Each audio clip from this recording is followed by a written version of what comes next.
Bismillahirrahmanirrahim. Alhamdulillahirabbil alamin wa bihi nasta'in ala umurid dunya waddin. Asyhadu an la ilaha illallah iyyahu na'budu wa iyyahu nasta'in wa asyhadu anna Muhammadar Rasulullah sayyidul anbiya'i wal mursalin. Allahumma salli wa sallim wa barik ala sayyidina wa maulana Muhammadin wa ala alihi wa ashabihi ajma'in wa man tabi'ahum bi ihsanin ila yaumiddin. Subhanakallahumma la ilma lana illa ma 'allamtana innaka antal alimul hakim wa tub 'alaina innaka antat tawwabur rahim. Rabbi shrah li sadri wa yassir li amri wahlul 'uqdatam min lisani yafqahu qawli. Allahumma iftah lana bi futuhil 'arifin.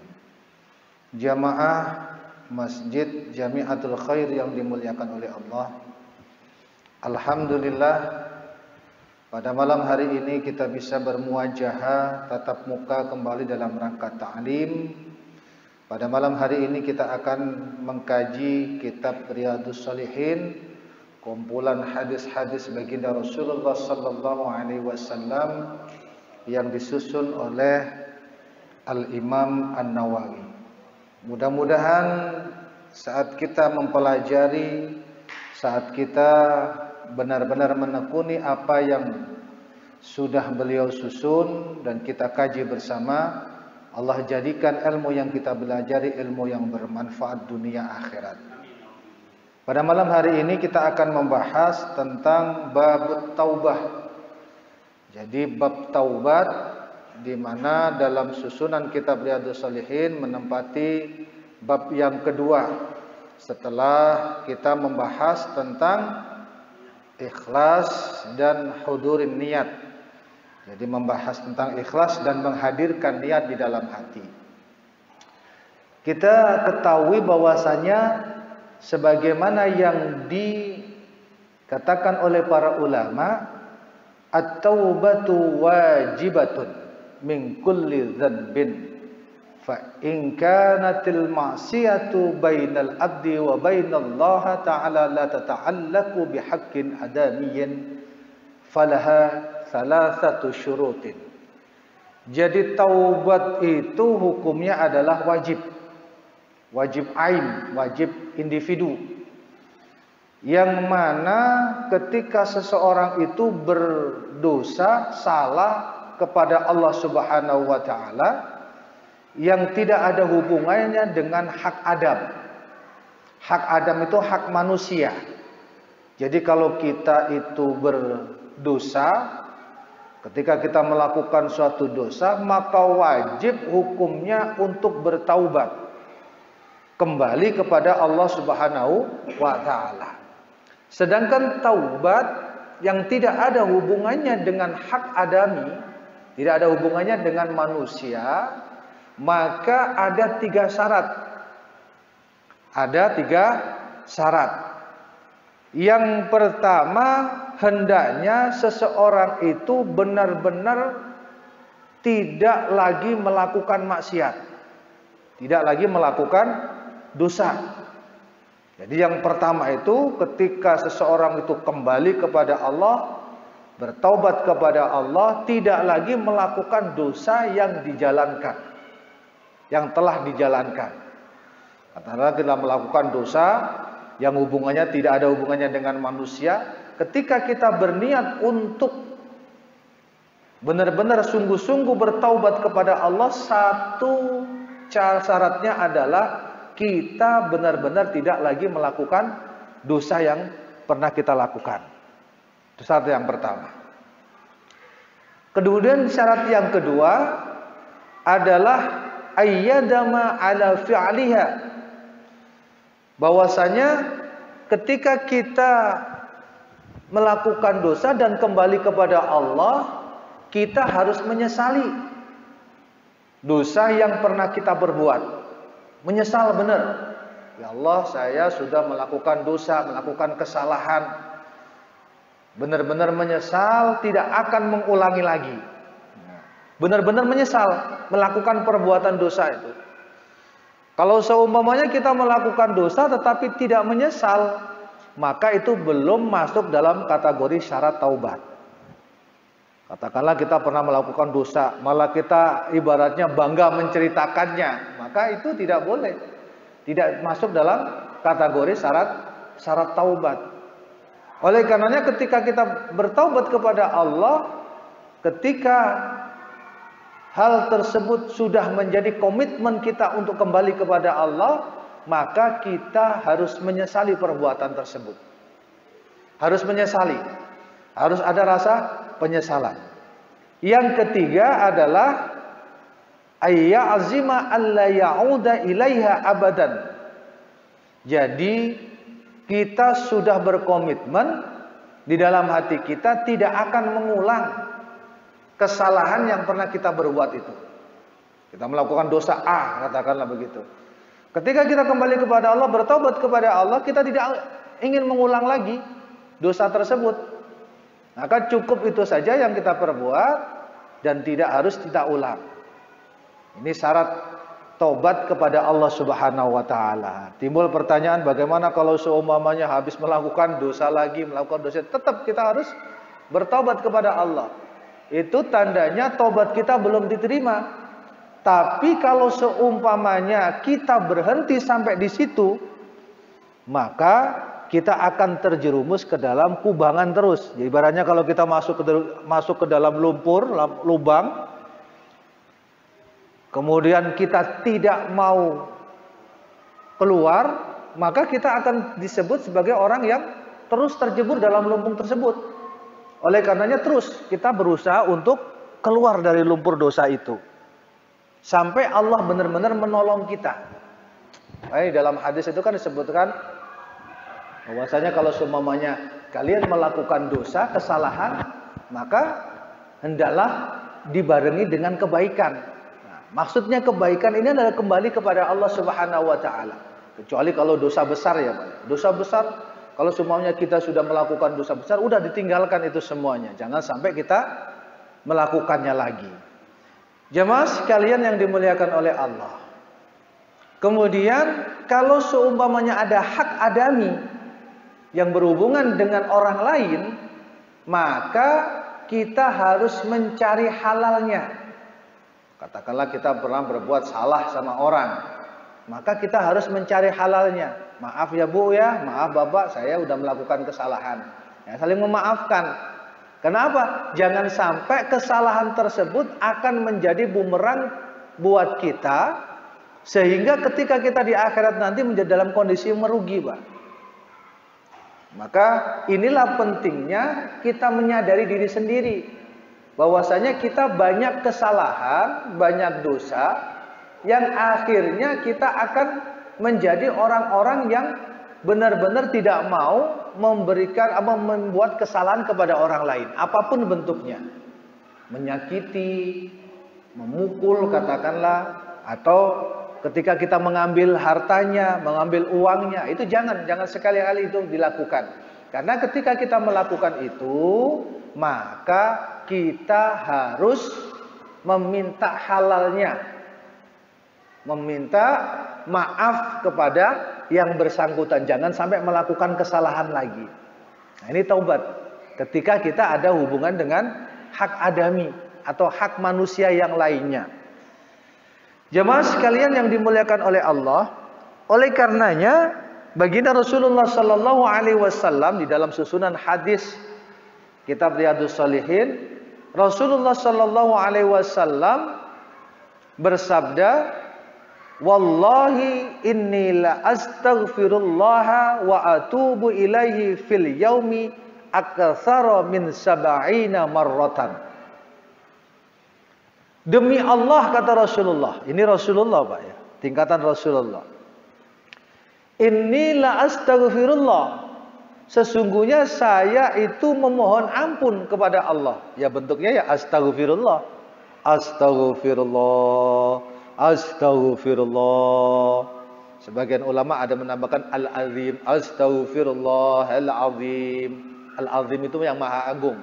Jadi mensifati Allah dengan sifat yang ada di dalam Asmaul Husna. Astaghfirullah, boleh. Astaghfirullahal-azim, boleh, silakan.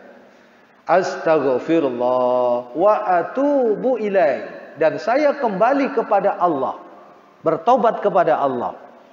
Jadi ada redaksi istighfar itu astaghfirullah wa atubu ilaih. Astaghfirullah wa atubu ilaih. Ini yang segera kita istiqomahkan di Masjid Perumahan Bukit Waringin. Jadi setiap Sabtu itu kita membaca istighfar 100 kali, membaca tasbih 100 kali, membaca sholawat 100 kali. Setiap Sabtu kita coba untuk istiqomahkan. Untuk apa? Untuk menjadikan lisan kita itu mudah dalam berzikir. Karena apa? Karena kita ini adalah menurut kebiasaan. Kalau semuanya kebiasaan kita itu istighfar, maka istighfarlah itu yang menjadi pedoman kita. Astagfirullah. Dalam setiap kesempatan kita akan mengucapkan kalimat itu. Itu namanya kebiasaan yang baik. Jangan sampai kebiasaan tersebut, kebiasaan manusia itu tidak sesuai dengan kaidah-kaidah agama. Mengucapkan sesuatu yang tidak pantas, katakanlah. Makanya mengucapkan kalimat istighfar, mengucapkan zikir, menyebut nama Allah itu adalah salah satu perintah Allah.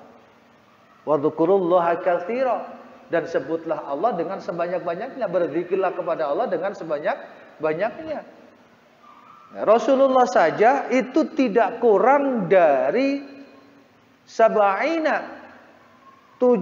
kali marrah itu Rasulullah. Di dalam redaksi hadis Muslim, Rasulullah bersabda malah 100 kali. Ini hadis yang kedua dalam susunan bab taubat.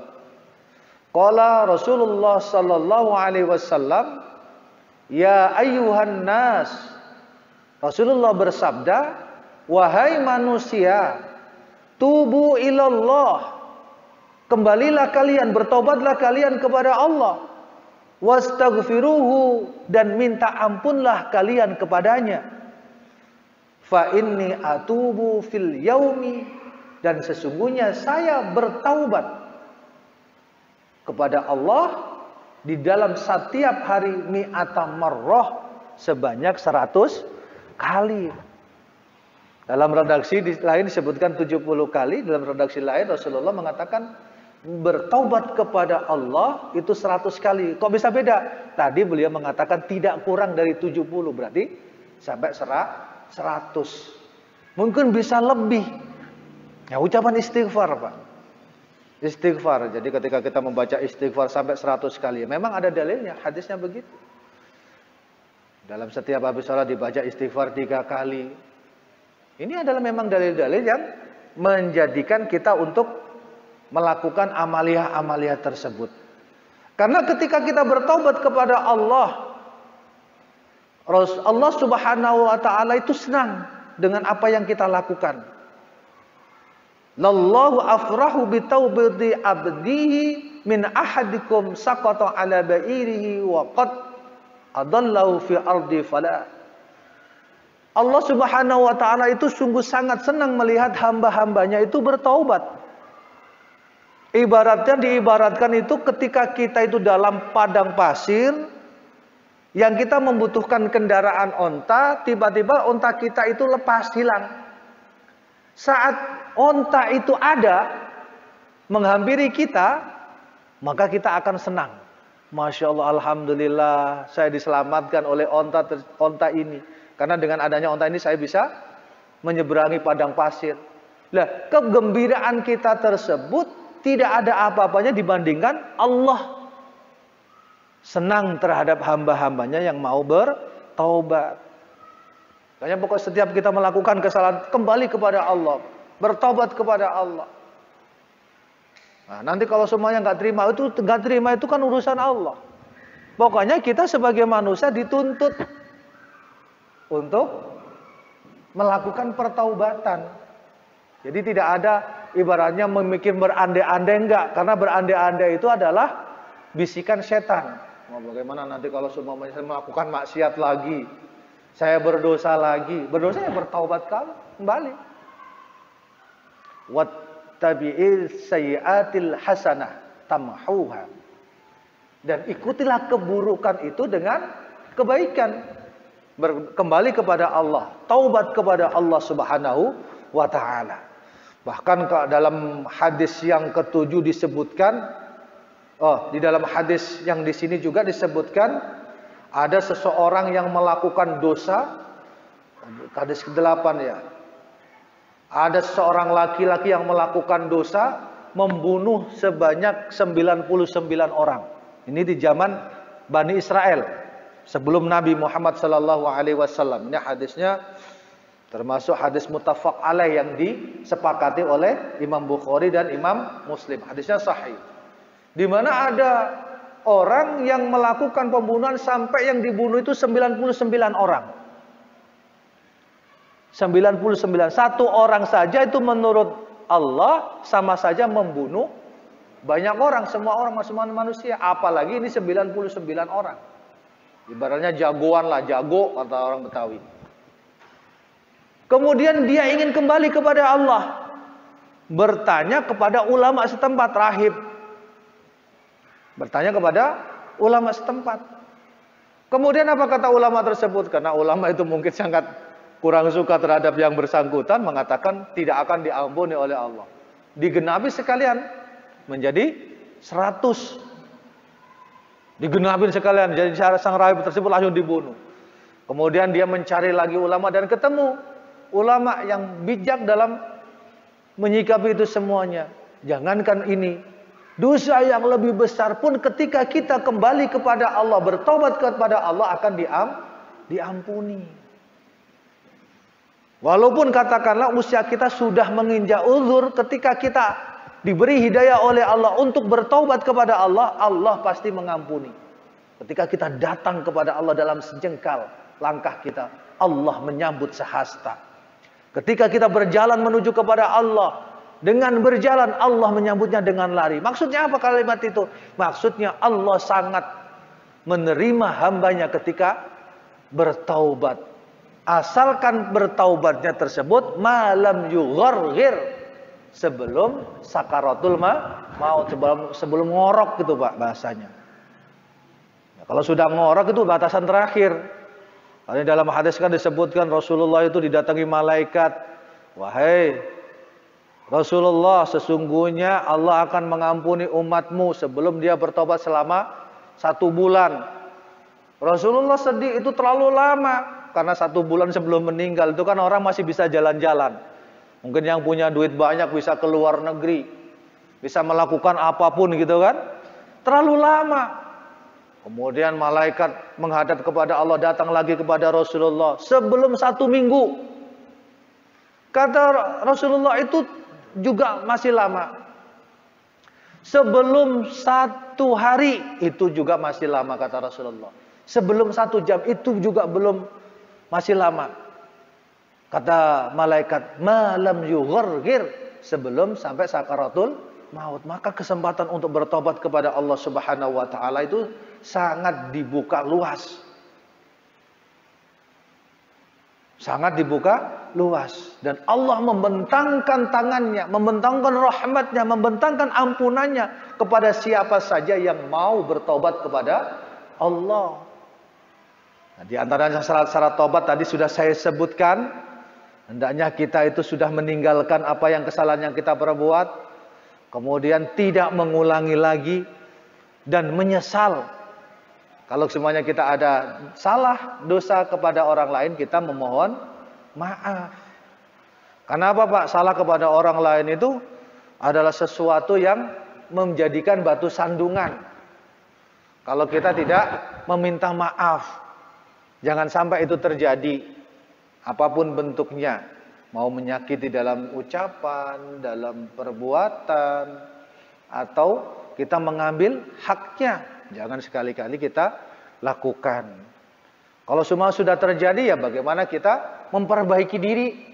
Dulu pernah saya mengambil uang orang gitu, kita memperbaiki diri, kita nggak ketemu sama orang yang bersangkutan. Bagaimana Ustadz? Bersedekahlah atas nama orang yang kita ambil. Katakanlah kita pernah mengambil duitnya, katakanlah 100.000. Kita niatkan, ya Allah ini 100.000 saya jadikan kafarah dosa saya. Mohon kiranya engkau terima. Dan berikan pahala 100.000 itu sebagai hadiah untuk orang yang pernah saya sakiti, yang saya ambil duitnya. Bisa jadi begitu Pak. Itu adalah niat kita, niat baik kita. Ulama memberikan jalan keluar yang demikian. Karena kita sudah tidak ketemu dengan orang yang bersangkutan. Itu diantara cara. Jemaah sekalian yang dirahmati oleh Allah. Terlebih kita akan menghadapi bulan Ramadan ya Pak ya. Kira berapa hari lagi bulan Ramadan? 10 hari lagi, sangat cepat, waktu sangat cepat sekali. Maka kita persiapkan Pak. Persiapkan dari sekarang dengan melakukan aktivitas-aktivitas yang positif. Ibadah kepada Allah, perbanyak zikir, perbanyak. Kalau biasanya membaca Al-Quran, perbanyak membaca Al-Quran. Kalau biasanya melakukan ibadah sholat sunnah, perbanyak ibadah sunnah.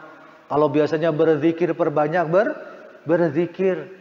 Biasanya baca sholawat, perbanyak baca sholawat. Apa yang bisa kita lakukan? Karena berzikir kepada Allah adalah anjuran Allah itu sendiri. Jadi ibadah yang bernilai pendekatan kepada Allah diantaranya adalah berzikir, memperbanyak ingat kepada Allah. Baca istighfar, baca tasbih, subhanallah, alhamdulillah, wa la ilaha illallah, wallahu akbar. Itu paket lengkap itu zikirnya. Ada tasbihnya subhanallah, ada tahmidnya alhamdulillah, memuji Allah. Ada tahlilnya la ilaha illallah, ada takbirnya Allahu akbar. Paket lengkap itu zikirnya. Istighfar, tasbih, kemudian ditutup dengan doa sholawat. Nah, sholawat itu juga adalah sesuatu yang penting. Karena sholawat itu adalah sebagai wasilah menuju kepada Allah Subhanahu wa taala, sebagaimana yang disabdakan oleh baginda Rasulullah sallallahu alaihi wasallam. Jadi dalam hadis Muslim itu disebutkan, hendaklah kalian menjadikan saya sebagai wasilah dengan membaca sholawat. Kenapa? Karena doa tanpa sholawat, maka doa tersebut akan mahjub, tertutup Pak. Bapak-bapak sekalian tuh berdoa kepada Allah, ya Allah, kuatkan saya, hindarkan saya dari bahaya. Kalau di dalam doa tersebut nggak ada sholawatnya, mahjub, tertutup, nggak akan sampai kepada Allah. Allah tidak akan menerima. Maka sholawat itu sangat penting, termasuk zikir kepada Allah Subhanahu wa taala. Jemaah sekalian yang dirahmati oleh Allah. Di dalam salah satu hadis disebutkan, di antara syarat bertaubat, melakukan taubat. Jadi tadi syarat taubat ya. Di antara syarat melakukan taubat. Nah ini berbeda lagi. Di dalam hadis disebutkan adalah kita dianjurkan untuk memperdalam ilmu agama. Man lam yata'allam falaysa bita'ibin. Barang siapa lam yata'allam, maka tidak mau belajar, maka dia bukan termasuk bertaubat. Oleh karena belajar diantaranya taklim ini adalah salah satu yang harus kita lakukan, karena itu adalah kebutuhan kita. Kebutuhan kita di dalam beribadah kepada Allah. Kalau semuanya kita tidak ada ilmu, bagaimana kita akan bisa bertaubat caranya? Sedangkan sholat saja harus ada ilmunya. Kemarin kita sudah bahas ya Pak ya.